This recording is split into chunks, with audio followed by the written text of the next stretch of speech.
prix libre dans les musées tous les mercredis, comme ça se fait dans d'autres villes dans le monde. À New York, c'est la même chose. Le budget de la culture a été augmenté de plus de 20% sur cette mandature, à la fois parce qu'il fallait aider les acteurs culturels à tenir, parfois dans des contextes un peu compliqués, confère bien sûr les retraits des financements de nombreux équipements culturels, de nombreux acteurs culturels décidés par la région Auvergne-Rhône-Alpes, qui ont été très très clairement des attaques sur le secteur culturel localement. On souhaite investir davantage sur le lien de la population avec nos ressources muséales, tous nos musées, bien sûr nos musées municipaux en priorité, avec la mise en place d'une politique de prix libre dans les musées tous les mercredis.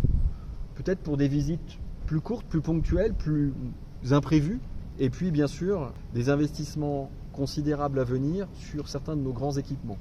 Je ne reviens pas sur les 140 millions que j'ai déjà eu l'occasion d'annoncer sur la rénovation de la bibliothèque de la Part-Dieu, qui ne sera pas qu'une rénovation, bien sûr, parce que l'idée c'est de reconstruire cette bibliothèque pour en faire un lieu passerelle avec tous nos équipements, les autres équipements culturels. Le musée Guimet, qu'il nous faut bien sûr réinvestir.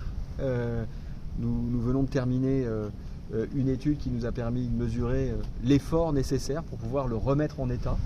C'est pas loin de 30 millions d'euros qui vont être investis sur le prochain mandat pour faire en sorte que le musée Guimet puisse de nouveau accueillir des grandes manifestations, principalement des manifestations à vocation artistique et culturelle.